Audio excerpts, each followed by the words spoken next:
Dan yang membuat Sarah semakin ketakutan adalah dia juga melihat dengan jelas bahwa siluet kambing itu mirip kepala manusia. Hai, wassalamualaikum warahmatullahi wabarakatuh. Terima kasih sudah klik video ini.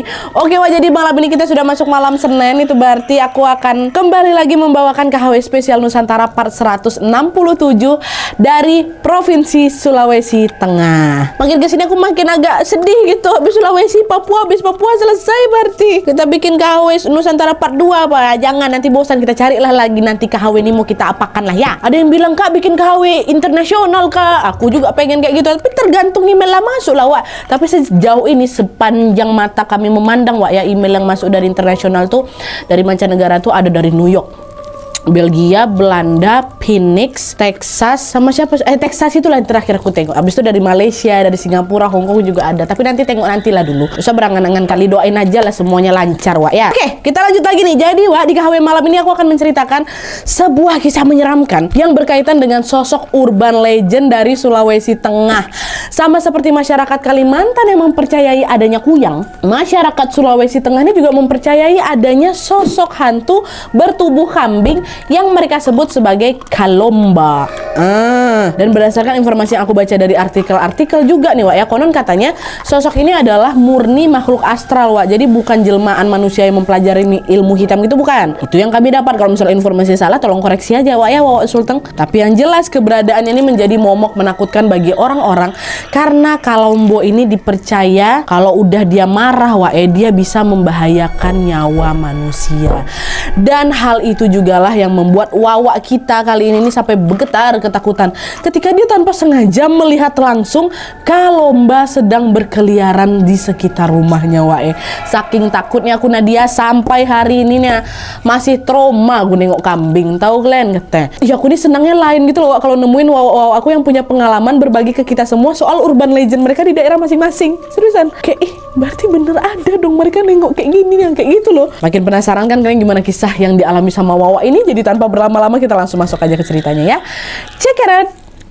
Tapi tunggu sebentar, Wak.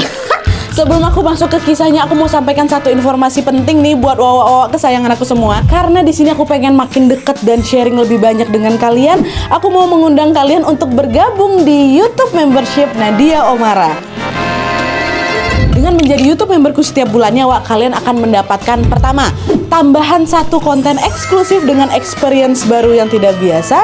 Terus ada kalanya juga nih, konten eksklusif ini bisa menjadi tempat aku dan tim bisa lebih bebas berekspresi lagi, tanda kutip, dan juga menyampaikan informasi detail yang tidak bisa kami sampaikan di konten-konten biasanya. Dan selain itu kalian juga akan mendapatkan badges khusus di samping nama akun YouTube kalian, dan juga nantinya kalian bisa saling komen dengan berbagai emoji khusus khas Nadia Omara Channel. Tapi ini nggak ada paksaan, Wak, ya, buat kalian yang mau-mau aja. Cara bergabungnya juga gampang sekali, Wak. Kalian tinggal langsung masuk ke halaman channel YouTube Nadia Omara, lalu klik tombol join atau gabung. Dan kalau sudah, kalian tinggal langsung melakukan pembayaran melalui dompet digital yang kalian punya. Udah selesai. Selamat bergabung dan selamat menikmati konten eksklusif dari kami di YouTube membership Nadia Omara. Kita tunggu kalian di room members only ya.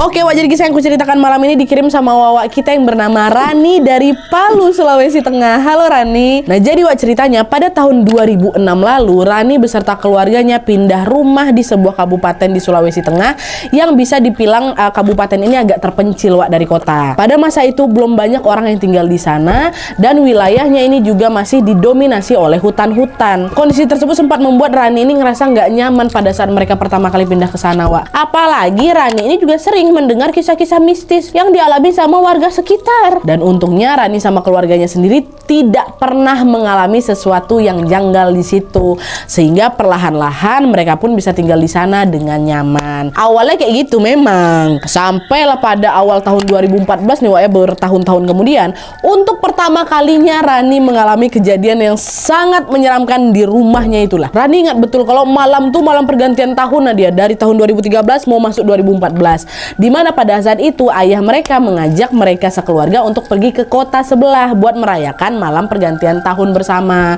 Tapi gegara jarak dari rumah menuju ke kota itu cukup jauh. Alhasil Rani memilih untuk udahlah kalian aja yang pergi, aku mau tinggal di sini aja pak, katanya. Pergilah papa, mama sama adik, katanya. Dah tuh akhirnya ayah, mama sama adiknya si Rani yang bernama Saras, waktu itu masih umur 9 tahun dia Nadia, akhirnya berangkatlah itu ke kota sebelah menggunakan mobil, ya kan. Sementara itu Rani cuman sendirian aja nih di rumah dan lebih memilih untuk menghabiskan waktu dengan menonton TV. Nggak takut Nadia, orang udah besar kok. Nah FYI Wak, bentuk rumahnya Rani ini ruangannya nggak dipisah sama sekat-sekat. Jadi model rumah yang los saja itu, memanjang sampai ke belakang. Jadi ruang tamu, ruang TV, ruang makan, dapur tuh los tuh. Nah karena ruang TV ini satu garis sama ruang tamu, jadi otomatis Rani yang sedang berada di ruang TV ini ya bisa melihat dengan los sekali lah kan ke arah ruang tamu tanpa terhalang apa-apa. Bisa kebayang ya. Dan selain itu jendela depan rumahnya si Rani yang berada di dekat ruang tamu itu Wak, juga berukuran besar. Jadi kacanya tuh dari atas sampai bawah penuh tuh Wak, ya. Dan jendela itu menggunakan gorden tipis warna putih kayak transparan gitu, vitrase namanya ya. Diikat tuh di tengah-tengah set, sisi ini diikat tengah, sisi ini ke tengah kayak gitu. Bayang Wak ya. Dengan begitu Rani bisa melihat pemandangan luar rumahnya dengan sangat jelas. Dan rumah Rani itu dikelilingi macam pagar tembok gitu lah Wak. Jadi akses keluar masuk kawasan rumah Rani ini cuman bisa lewat gerbang depan. Kurang lebih kayak gitulah settingnya ya. Nah dah tuh singkat cerita, tidak lama setelah ayah, mama sama adiknya ini berangkat keluar, Rani udah langsung duduk anteng aja dia tuh, dinyalakannya lah TV. Pas lagi asik-asik aku nonton TV itu kan, entah kenapa Wak, perasaan Rani ini tiba-tiba nggak enak aja. Selain itu juga hawa di sekitar aku tuh Nadia mendadak dingin. Ngebatin lah si Rani ini kan, apa mungkin mau hujan kali ya gitu kan. Dia mencoba mengabaikan perasaan nggak enaknya itu dan lanjut nonton TV lagi. Posisinya dia duduk di sini, TV di sini, ini ruang tamu nih Wak. Tuh berarti depan tuh jendela tuh ya. Dan diam aja dia, walaupun gak enak situasinya, diam sambil nonton. Tapi makin lama kok suasana malam tuh udah makin mencekam aja Nan. Bahkan Rani di situ juga merasa seolah-olah ada seseorang yang sedang memperhatikan dia. Dan saat itu waktu sudah menunjukkan pukul 8 malam Wak. Terus entah kenapa di saat yang bersamaan tiba-tiba Rani ini merinding sebadan badan. Kenapa aku nih gitu. Udah mulai ketakutan dia nih. Nah dia pun celingak-celinguk lah memperhatikan sekitarnya. Dan ketika pandangannya tanpa sengaja menatap ke arah jendela yang ada di dekat ruang tamu Wak, disitulah seluruh badannya Rani ini langsung kaku, nggak bisa digerakkan. Gitu. Kenapa nggak bisa digerakin Wak? Karena saat itu secara mengejutkan Rani melihat ada seorang laki-laki bertubuh tinggi, besar, lagi berdiri di depan jendelanya itu. Laki-laki itu diam lah, dia tegap badannya gini kan, kaku tapi pandangannya terus menatap ke dalam rumah seolah-olah sedang memperhatikan Rani yang lagi terduduk sendiri ini. Aduh, merinding aku. Waktu itu Rani sempat mengira, itu mungkin tamu kali ya. Tapi waktu mau gerakin badan dia nggak bisa Wak. Terus kalau memang dia mau bertamu, dia ketok pintu, kayak ketok lah kaca jendela tuh, ngomong apa lagi tuh, enggak, dia diam kayak ini ya. Mukanya nggak jelas memang kayak bayangan, tapi tuh orang. Nah dia laki-laki besar badannya, tapi entah itu manusia apa enggak, karena Rani nggak bisa bergerak Wak, nggak bisa. Nengok hal itu Rani pun langsung bergetar ketakutan kan Wak. Ditambah lagi dia nggak bisa bergerak, nggak bisa berdiri. Bahkan untuk sekedar aku ngambil HP yang lagi dicas tuh, nah dia nggak kuat aku. Jadi alhasil apa, dia cuma bisa duduk terdiam sambil berdoa dan sesekali masih berdiri di situ si laki-laki itu, tau kalian, masih dengan posisi yang sama ya. Dan kalian tahu Wak, nge-freeze-nya si Rani berdirinya sosok itu di depan pintu tuh, itu berlangsung hingga berjam-jam lamanya ya Nadia ya. Nggak 2 menit, 10 menit, 15 menit, donat, berjam-jam. Kebayang nggak kalian gimana takutnya aku waktu itu? Itu badan aku nggak bisa digerakin Nadia, badan nggak bisa digerakin. Aku nengok TV gini ya, aku tengok, masih di situ deh, nggak bisa bergerak, jantung aku bener-bener, aduh kasihan kali lah Rani. Cuman bisa apa aku dia waktu itu? Berdoa berjam-jam Wak. Katakanlah itu dia mulai nge-freeze betulan, nge-freeze nggak bisa ngapa-ngapain itu jam 9. Dia baru bisa bergerak tuh kapan? Waktu setelah memasuki jam hampir 2 subuh. 2 pagi berarti, 2 malam. Gara apa dia bisa bergerak? Rani dengar suara mobil ayahnya masuk dari halaman depan. Tahu kalau keluarganya balik, baru tuh aku lega kali dia. Keluargaku balik. Langsung dia nengok lagi ke arah jendela kan Wak. Pas pula di situ laki-laki itu udah nggak ada, ngilang entah kemana. Menghilangnya laki-laki itu baru badanku bisa digerakin lagi Nat. Rani cuma tarik napas, dia ngatur napas kan, nangis dia Wak. Beberapa saat kemudian baru ayah, mama, adiknya Saras masuklah itu ke dalam rumah. Panik lah si Rani menangis. nangis kan. Ayah, kata, kenapa kok nak? Ya tadi waktu ayah kesini ada lihat orang di teras nggak? Katanya kan, orang nggak ada. Emang tadi ada tamu? Kamu bawa tamu kamu? Ini Rani pun langsung itu menceritakan semua yang dialami sama ayah. Tadi Rani nengok ini berjam-jam Rani nggak bisa gerak ya. Ayah pun nengok berkeringat seluruh badan si Rani ini kan. Dan setelah menyimak ceritanya si Rani, ayah pun bilang, sudah tenang. Itu mungkin halusinasi kamu aja. Kamu kan suka nonton film horor, kata ayahnya. Enggak ya, orang tuh berdiri di teras tuh berjam-jam loh ya. Masa Rani halu berjam-jam? Gini nakku, kalau memang tadi betulan ada orang, harusnya ayah juga pas-pasan lah sama dia. Papasan lah sama dia. Rumah kita ini kan kanan kiri depan belakang tuh dipagari tembok. Akses keluar masuk cuma dari mana? Dari gerbang ya. Nah itu ayah nggak nengok siapa-siapa. Udahlah baca-baca doa aja. Dah tidur sana masuk kamar katanya. Udah tuh singkat cerita, setelah kejadian di malam tahun baru itu, Rani mencoba berpositif thinking, tak kayak gimana gitu kan Wak. Rani berusaha mengabaikan apa yang dia tengok selama berjam-jam itu, walaupun nggak masuk akal kali di pikiran aku. Nadia aku nggak halu, tapi dia mencoba untuk menepis pikiran buruknya. Dan betul aja Wak, setelah itu dia sudah tidak pernah lagi mengalami hal-hal aneh. Di situ aku udah agak-agak sedikit percaya. Oh mungkin kemarin yang aku tengok ya cuman halusinasi aku aja Nadia. Mungkin. Tapi tanpa diduga-duga ternyata sebulan kemudian Wak, sesuatu yang menyeramkan kembali terjadi di rumahnya si Rani. Kali ini bukan si Rani, bukan mamanya, bukan bapaknya, bukan adiknya, tapi sepupunya Rani, namanya Kak Nisa. Nah Kak Nisa ini lagi datang berkunjung ke rumahnya Rani dan menginap di rumah mereka. Akhirnya Kak Nisa pun tidur bertiga lah di kamarnya Rani sama adiknya, adik Saras. Dan FYI, Rani sama Saras ini memang tidur sekamar Wak. Mereka pakai kasur spring bed yang bertingkat tuh. Dan karena malam itu ada Kak Nisa yang tidur bersama mereka, alhasil Rani sama Saras pun tidur berdua di kasur atas, sementara Kak Nisa tidur di kasur bawah. Karena sudah terlalu mengantuk, menjelang tengah malam Rani sama Saras sudah tidur duluan nih. Akhirnya karena mereka sudah tidur, lampu kamar pun dimatikan. Tapi nih gara-gara gorden kamarnya mereka itu lumayan tipis, samar-samar cahaya bulan pun masih bisa masuk Wak, melalui jendela itu, sehingga kamar itu pun masih mendapatkan sedikit pencahayaan dari luar walaupun dalam keadaan lampu dimatikan. Dan setelah Rani terlelap, Saras terlelap, di saat yang sama Kak Nisa belum tidur, dia masih main handphone. Nah, lalu tanpa sengaja Kak Nisa sempat tuh nolehlah dia ke arah jendela kamar kan Wak. Dan ketika dia menatap ke sana, Kak Nisa langsung kaget bukan main karena dia melihat dari balik horden yang tipis, aduh merinding aku. Dari balik horden yang tipis itu, Kak Nisa bisa melihat dengan jelas ada siluet seorang laki-laki bertubuh tegap besar lagi berdiri tepat di depan jendela. Itu bayang.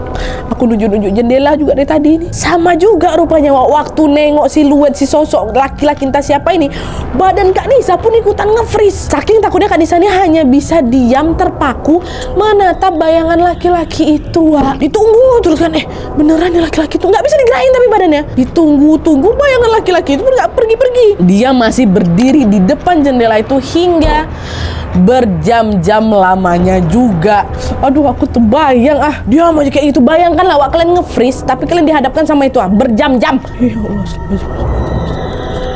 baca-baca doa aja lah Kak Nisa tuh. Sampai akhirnya ketika azan subuh berkumandang, azan subuh Wak, tepat disitulah baru laki-laki ini tiba-tiba menghilang dan Kak Nisa baru bisa bergerak balik. Cuman lah tuh perasaan Kak Nisa tuh Wak ya. Nah di saat pagi tiba, ketika Rani udah terbangun dari tidurnya, itu Kak Nisa nggak langsung tidur Wak ya, mohon maaf. Karena ketika Rani terbangun, Rani terkejut nengok Kak Nisa sudah dalam keadaan pucat, dia nge-freeze macam masih mencerna gitu. Ya Allah Kak Nisa kenapa aku pucat, sakit kau? Dengan suara lirih Kak Nisa bilang, kakak semalaman gak bisa tidur dek. Kenapa?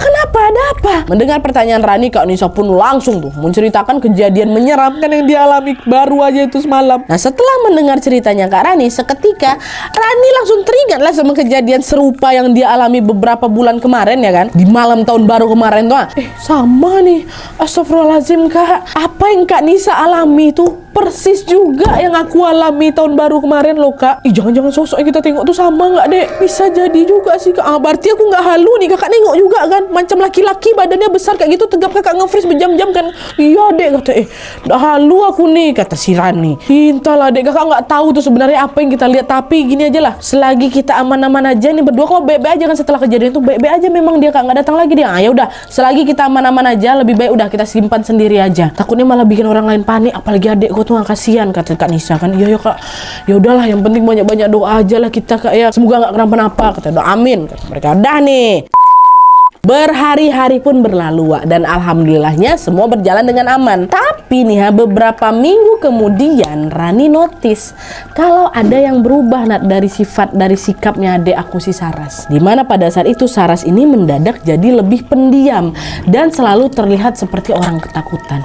Ngapa ya? Biasanya anak ini nggak kayak gitu. Bahkan tidak lama kemudian setelah Rani agak curiga dengan tingkah laku adeknya, pada saat itu juga Saras ini jadi jatuh sakit gitu loh, Wak. Dia mendadak terkena diare dan demam tinggi selama berhari-hari.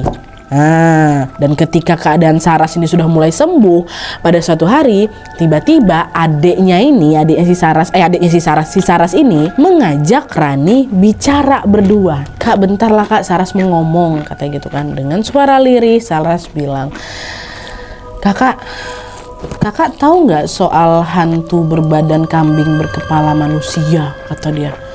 Dengan keheranan Rani jawab, iya tahu kakak. Kalau nggak salah orang-orang sini sebutnya kalomba dek. Emang kenapa? Sempat terdiam bentar tuh Saras kan, Wak. Hingga akhirnya secara mengejutkan dia berkata, Kak, sebenarnya kemarin itu selama berhari-hari aku lihat kalomba loh kak datang ke sini. Dia berkeliaran di samping kamar kita, katanya. Dan FYI, Wak, tepat di samping kamarnya Rani sama si Saras ini memang ada jalan kecil, macam jalan setapak gitulah. Tembok, baru di sebelahnya itu ada selokan parit yang udah kering airnya gitu. Aku lihatnya di sekitar sebelah situ, kata si Saras. Dengar ucapan Saras tuh terkejut lah si Rani. Kamu yakin itu hantu kalomba? Iya kak, tiap malam aku lihat bayangan dia dari balik horden jendela. Tuh kak, aduh, bentuk badannya besar, mirip kambing, tapi kepalanya mirip kepala manusia, Kak. Ya Allah, kenapa kamu baru bilang sekarang, Dek? Jadi ini yang buat kamu ketakutan selama ini sampai kamu sakit kayak gitu? Cobalah sekarang ceritain semuanya ke kakak. Awalnya gimana kok kamu tuh bisa ngeliat sosok itu terus, kata si Rani. Dengan suara bergetar, Saras pun mulai bercerita. Gini kak, jadi nih, semua teror itu bermula pada suatu hari ketika Saras ini tiba-tiba kebangun, Wak, sekitar jam 2 malam gitulah, gegara kepanasan. Pada saat itu Saras ini hanya diam aja di kasurnya sambil menunggu kantuknya datang balik. Tapi nggak lama kemudian Saras jadi makin nggak bisa tidur, gegara dia malah dikejutkan dengan suara lonceng kalung kambing. Suara itu berasal dari jalan raya yang ada depan rumah mereka awalnya, Wak. Tapi lama-kelamaan suaranya makin kencang, seolah-olah sedang mengarah ke jalan kecil yang tepat berada di samping kamarnya mereka. Kok makin kesini, dengar Saras tuh. Dan makin dekat, ternyata suara lonceng kalung tuh nggak cuma suara lonceng aja, Wak. Suara lonceng itu juga diikuti dengan suara derap langkah kaki kambing. Dan bahkan sesekali Saras juga mendengar kambing itu mengembek. Di situ Saras langsung ngebatin, kambing siapa nih kabur malam-malam? Ya kan wajar lah dengar suara kalungnya, suara tapaknya, suara ngembek, apalagi ya kan. Karena mengira itu adalah hewan peliharaan tetangga yang lepas, makanya Saras pun berusaha udah nggak apa-apa tuh, bukan hantu, bukan orang gitu. Tapi di sini lah, Wak, tidak lama kemudian Saras pun dibuat ketakutan karena ternyata kambing itu berhenti nih tepat di samping kamar mereka. Dan seperti yang aku bilang tadi, karena memang gorden kamar mereka ini tipis kan, Wak, alhasil samar-samar Saras pun bisa nengok lah itu keadaan di luar. Nah, tepat ketika Saras, merinding. Tepat ketika Saras sedang menoleh ke arah jendela, Wak, disitulah dia nengok ada nih siluet macam bayangan seekor kambing, tapi ukurannya sangat-sangat besar. Ini enggak kambing nih, besar kali. Dan yang membuat Saras makin ketakutan adalah dia juga melihat dengan jelas bahwa siluet kambing itu mirip kepala manusia. Kepala kambing tuh harusnya kayak gini kan, Wak. Ini yang Saras tengok kurang lebih bentuknya kayak gini mungkin. Kepalanya manusia, merangkak dia, tapi 4 kaki dia. Tapi gimana bentuk mukanya nggak jelas kan, siluet kan, Wak. Tapi itu itu kepala manusia tuh, bukan kepala kambing. Kambing kan ada macam tanduk kecil kan, dia nggak nengok ada tanduknya. Di momen itu juga Saras ngerasa tubuhnya nggak bisa digerakkan juga, nge-freeze. Dia langsung pengen tuh bangunin kakaknya lagi tidur pulas nih, bangun si Rani kan. Tapi sayangnya apa? Saking takutnya Saras nih sampai nggak bisa bersuara, Wak. Dia cuma bisa diam sambil menatap ke arah jendela tuh dan melihat sosok tadi mandir di situ, tapi sambil nunduk, Wak. Saras bilang sosok kambing itu baru akan menghilang saat menjelang azan subuh tiba. Itu cerita Saras, Wak. Nah, apakah ini adalah sosok yang sama seperti yang dilihat Rani sama Kak Nisa? Hah? Sama atau tidak? Nah, itu kan, Wak. Singkat cerita, 2 hari sejak Saras menceritakan hal-hal itu ke kakaknya, tiba-tiba jam 2 malam lagi nih, Saras kebangun, Wak. Dia mau pipis. Saras yang sudah ketakutan karena teror kemarin, ya nggak berani lah ke kamar mandi sendiri, Wak. Alhasil dia pun meminta Rani nemanin dia kan. Dibangunnya kakak, Kak bangunin Kak, aku mau pup. Kata dia, mau pup, Wak, bukan mau pipis, sorry. Nah, ayo cepat gitu. Nah, Rani pun menemaninya dengan duduk di ruang makan yang berada tidak jauh dari kamar mandi. Nah, pergilah sana kau berak, aku tunggu di sini. Nah, terus, Wak, tidak lama kemudian giliran Rani nih, Wawak kita, yang tiba-tiba mendengar suara lonceng kalung kambing. Suara apa nih? Suara lonceng kambing nih. Nah, suara itu berasal dari arah jalan raya depan rumah, Wak. Makin lama, Nat, suara tuh makin dekat rasanya. Dan juga sama diikuti dengan suara derap langkah kaki kambing. Ya macam normalnya suara kambing kalau lagi datang gimana? Karena masih terkantuk-kantuk si Rani kan awalnya Rani belum sadar tuh, belum curiga aku, Nat. Sampai akhirnya, Wak, Rani dikejutkan dengan suara teriakan adiknya yang dalam kamar mandi. Kakak, dia datang, Kak, dia datang, itu dia. Kata siapa? Udah merinding. Kata si Saras kan, Wak. Nah, teriakan Saras ini langsung buat si Rani itu peranjat. Dan di momen itu juga barulah si Rani ini teringat sama kisah hantu Kalomba yang kemarin diceritakan sama adeknya. Apa jangan-jangan itu dia ya? Akhirnya dengan sigap Rani pun langsung berlari ke arah kamar mandi untuk menyelamatkan Saras yang udah ketakutan di situ, Wak. Nah, tapi, Wak, ketika Rani mau berlari menuju ke kamar mandinya si Saras ini, tanpa sengaja Rani nolehlah ke arah jendela yang ada di ruang makan. Nah, kebetulan jendela ruang makan itu nggak tutup hordennya lagi dicuci. Nah, dia otomatis pemandangan jendela tuh nampak tembus los. Jelas sekali lah pas di luar tuh kan. Nah, pas aku nengok ke jendela ruang makan tuh, Nat, disitulah jantung aku mau copot, Nadia, katanya. Secara mengejutkan Rani betulan melihat, Wak, sosok kambing berkepala manusia tuh, sosok Kalomba ini lagi berdiri di situ, Nat. Untuk sosok yang Rani lihat, Wak, ya, sosok tuh berdiri, posisinya macam kambing, kaki 4 kayak gitu. Cuman badannya nggak pada umumnya, besar kali macam sapi, Nat. Dan memang betul kepalanya berbentuk manusia tapi ada tanduknya dikit, matanya merah, dan posisi kepalanya itu betulan nunduk, ya. Dia nak nengok Rani, tapi Rani nengok dia. Nah, melihat keberadaan sosok itu, refleks berteriak lah aku, Nadia, cobalah kau tengok macam gitu, macam mana? Astagfirullahaladzim, ya Allah, kata si Rani kan. Dan kalian tahu, Wak, teriakan Rani itulah yang seketika membuat si sosok tadi yang awalnya nunduk langsung noleh ke arah si Rani. Aku terbayang, aku di momen itu Rani sama sosok kambing ini sempat tatap-tatapan, Wak. Dan dengan mata kepalanya sendiri, Rani mengaku dia melihat ekspresi si sosok itu, Nadia, macam marah gitu loh. Dengan jantung yang berdebar-debar, Rani pun langsung berlari ke kamar mandi kan mau jemput adiknya nih. Untung udah selesai berak dia. Dengan cepat dia langsung digandengnya tangan Saras. Ayo deh, lari deh. Cepat, jangan kau tengok jendela ya, katanya. Dan Rani sama Saras pun berlari lah, itu tuh birit-birit kan, pergi ke kamar orang tuanya mereka. Dan di saat yang sama, Wak, si sosok kambing tua ternyata masih ada dia di situ. Dia tampak semakin marah lagi ketika melihat Rani sama si Saras kabur. Dia macam mau dikejarnya, Wak. Nengok orang berdua tuh berlari kabur, sosok ini juga ikutan berlari mau ngejar mereka. Tahu apa yang dia buat? Dikelilinginya rumah si Rani ini, Wak, seolah-olah dia mencari jalan untuk masuk ke dalam rumah mereka. Wah, dikit ya, astagfirullahaladzim. Untungnya pada saat itu semua pintu rumah aku terkunci rapat, Nadia. Dia cari-cari itu kan. Nah, sampailah akhirnya si Rani udah nyampe di depan kamar orang tua mereka kan. Digedor-gedor langsung sampai, ayah, mama bangun, buka pintunya, bangun, kata dia. Saras dah lah, dan nangis sesungguhan dia tuh sebelah aku. Diam kau, mana bangun, katanya. Nah, di momen itu Rani sempat lagi tuh nengok ke arah jendela yang ada di ruang TV, bukan di ruang belakang ruang makan tuh lagi. Dan kalian tahu, Wak, dari balik gorden jendela ruang TV itu dengan jelas aku melihat si sosok kambing Kalomba tuh, Nadia, lagi nyeruduk tembok rumah mereka. Terdengar suara dak, terdengar kencang kali suaranya tuh, apa nggak makin ketakutan si Rani di situ, Wak. Makin kencang lagi dia gedor pintu kamar mama. Bapak, ya bukalah cepat, kata. Tidak berselang lama kemudian barulah itu pintu dibuka sama ayah mama. Mereka juga dalam keadaan panik langsung, astagfirullahaladzim, kalian kenapa? Ini suara apa nih, kata. Rani langsunglah nunjuk ke arah jendela. Kan itu tuh, Ada Kalomba. Dan di saat ayah nengok ke sana, Wak, masih ayah juga nengok si Kalomba dia lagi nyeruduk kepalanya ke tembok. Ya itulah dia saking kencangnya ayah sama mama juga dengar suara serunduk itu. Begitu. Astagfirullahaladzim. Akhirnya mama langsung bawa si Sarah sama Rani masuk ke kamar. Sementara ayah berjalan itu, Wak, dia ke arah depan jendela untuk melihat betulan gak nih yang ku tengok gitu kan. Dan pas ayah nyingkap betulan gorden jendela itu, Wak, betapa terkejutnya ayah ketika dia melihat bahwa apa yang disampaikan sama si Rani itu betul. Dari balik jendela sosok kambing berkepala manusia itu malah ditatapnya ayah langsung. Apa nggak juga terperanjat? Astagfirullahaladzim, astagfirullah, setan, pergi kau setan, pergi. Ayah buka pintu tuh, pergi kau kata. Suara ayah yang kencang itu seketika membuat warga sekitar bangun nih. Dan ketika ayah mau keluar rumah untuk mengusir si sosok itu, di teras depan ayah pas pula Om Heri terbangun udah depan rumah kami nih. Pak, kenapa Pak? Ya ada maling Pak.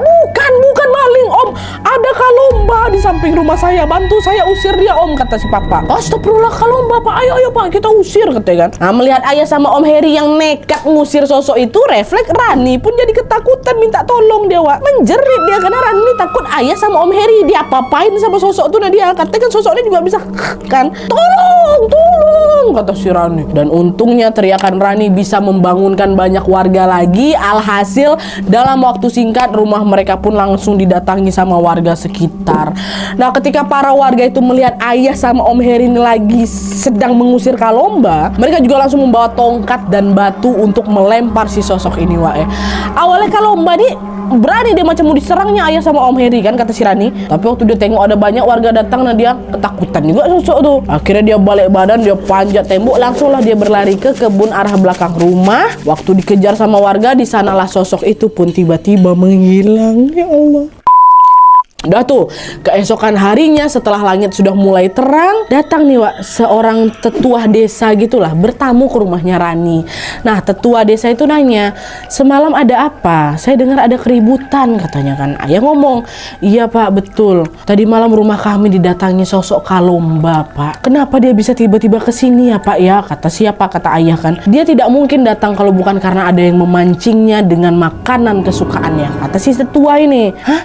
Memangnya apa makanan kesukaan sosok ini Pak? Kami nggak tahu loh Pak. Dia itu suka sekali sama ampas parutan kelapa. Pasti ada nih yang sudah membuang ampas kelapa itu di sekitar rumah kalian. Kalau begitu, udah lebih baik sekarang kita kerja bakti aja sama-sama. Kita cari sama-sama di mana ampas itu berada. Dan kalau ketemu, langsung buang. Kata si tetua. Nah, mendengar ucapan tetua desa, kerja bakti pun akhirnya dimulai. Wah, nggak di rumah si Rani aja, semua itu kayak kerja bakti. Tapi tujuannya untuk mencari ampas kelapa di rumahnya si Rani. Dan alhamdulillahnya, pada saat itu tetangga sekitar juga ikut membantu nih. Dan setelah mereka menyisir wilayah sekitar rumah Rani, ternyata betul aja, Wak, di parit kecil yang tepat berada di samping kamarnya aku, Nadia, kamarnya Rani, mereka menemukan ada ampas parutan kelapa yang dibuang di sana. Entah siapa yang buang di situ, Nadia. Kan bukan tempat pada umumnya kan. Kalau belakang dapur terbuang ampas kelapa kayak gitu, ya juga ini nggak pas di sebelah kamar aku tuh. Di tempat adik aku nengok, di situlah. Setelah mendapat itu, ampas itu langsung dibuang sama warga. Dan setelah semuanya bersih, Bapak Tetua Desa dan juga seorang ustadz yang kebetulan juga datang ke sana langsung menabur garam laut gitulah ke sekeliling rumahnya Rani. Dan selain itu mereka juga macam memagari rumah tersebut dengan membacakan doa-doa. Alhamdulillahnya, setelah semuanya dibersihkan, setelah semuanya didoakan, sosok Kalomba itu sudah tidak pernah muncul lagi. Nah, dengan begitu setiap malam Rani sama Saras pun sudah bisa tidur dengan nyaman di dalam kamar mereka. Alhamdulillahnya teror itu selesai hari itu. Alah, mencekam kali itu loh, astagfirullahaladzim. Oke, Wak, jadi itu tadi cerita tentang pengalaman mistis yang dialamin sama Wawa kita Rani dan juga adiknya Saras. Ya Allah, Saras kok berani kali memang awalnya, tapi takut juga lagi enaknya aku berak nah dia, katanya mungkin kan ada datang pula dia. Sebenarnya cerita ini bisa dibilang cukup simpel kan, Wak, ya, perkara hantu Kalomba yang tiba-tiba datang mencari ampas kelapa, makanan kesukaan dia. Tapi jujur sepanjang ceritanya Wak dibuat buat tegang, merinding sebadan badan nggak sih kalian, Wak? Itu yang kita tahu. Yang kita tahu dia mencari ampas kelapa, cuman kan nggak tahu tujuan sebenarnya juga apa kan. Gak kebayang aku gimana mencekamnya suasana malam tuh Rani ya Allah. Aku yang nyeritain ulang sampai ketakutan menggap-menggap sak napas aku, apalagi dia langsung ya udahlah nge-freeze berjam-jam dikelilingin dikejar-kejar sama Kalambo tuh Mak. Itulah si Rani ini bilang wak gara ampegan itu nah dia sampai hari ini aku sama adik aku tuh trauma tiap kali nengok kambing toh kalian. Dan mungkin ada juga di antara kalian yang penasaran, itu kenapa bisa ada ampas kelapa di sebelah kamarnya si Rani Nadia. Nah itulah dia Wak. Rani juga bilang di sini sampai saat ini juga aku sama keluargaku nggak tahu siapa yang buang ampas kelapa di samping rumah tuh. Kami nggak tahu apakah hal itu dilakukan dengan sengaja atau tidak. Karena padahal kata Rani dan aku confirm juga, aku lihat juga di beberapa artikel internet, banyak dari masyarakat Sulawesi Tengah yang menganggap bahwa membuang ampas kelapa secara sembarangan itu pamali. Itu adalah perbuatan yang tabu. Karena apa? Karena mereka percaya bahwa itu bisa mengundang si kalomba nih lah. Dan ternyata dalam cerita ini memang betulan terjadi kan, buang sembarangan datang kalomba tuh. Cuman alhamdulillahnya kejadian malam ini nggak sampai menelan korban kan Wak. Dan juga nih Wak ya, kalau menurut kepercayaan warga di tempat aku tinggal dia, si kalomba ini justru akan mengejar orang yang tepat berada di belakang dia, bukan yang ada di depan dia Wak. Soalnya apa? Kalomba ini memang suka menunduk. Makanya waktu dia nunduk dia tahu nih siapa yang ada di belakang dia. Nah kemarin itu gegara aku teriak itulah nanti baru dia tahu wah ada orang nih kayak gitu. Iya setelah itu. Dan sampai saat ini juga Rani nggak tahu apakah ada kaitannya dengan sosok yang aku sama si Kak Nisa lihat, yang sosok laki-laki badan tegap itu. Ada kaitannya apa nggak sama kalomba? Cuman karena teror yang dialami Rani sama Kak Nisa sama posisi dan waktunya sama apa yang dialami Saras ketika Saras melihat kalomba, jadi ya bisa jadi aja Rani sama Kak Nisa melihat kalomba tuh dalam posisi atau dalam bentuk yang berbeda. Karena aku nengok di Google juga ada juga yang bilang, karena ini jadi perdebatan juga bentuk kalomba nih Wak. Ada yang bilang dia berdiri tegak macam manusia tapi kambing badannya. Tapi ada yang bilang juga dia merangkak macam kambing. Tapi apapun itu nah dia dua combo aku nengok yang berdiri, aku nengok yang macam kambing. Kata si Rani. Semoga nggak nengok lagi lah Rani. Oke Wak, jadi itu tadi cerita Rani. Astagfirullahaladzim. Terima kasih banyak Rani, dan buat kalian juga pengen berbagi kisah horornya boleh langsung ceritain aja di email di bawah ini, sertakan juga nomor WhatsApp sama Instagram kalian supaya nanti kami gampang hubungin kalian kalau misalnya kisahnya di update video selanjutnya ya. Dan jangan lupa untuk yang pengen berlangganan membership langsung join Wak sekarang juga. Terima kasih. Oke, jadi sekian dulu videonya. Terima kasih banyak yang sudah menonton. Kalau kalian suka video ini klik like-nya. Jangan lupa komen di bawah untuk ide dan saran-saran untuk video selanjutnya. Jangan lupa nyalain notifikasinya supaya kalian tahu kalau aku upload video baru, and as always jangan lupa untuk klik tombol subscribe supaya kalian sama-sama tahu informasi menarik dan menegangkan dari channel aku. See you next video, Wak. Bye.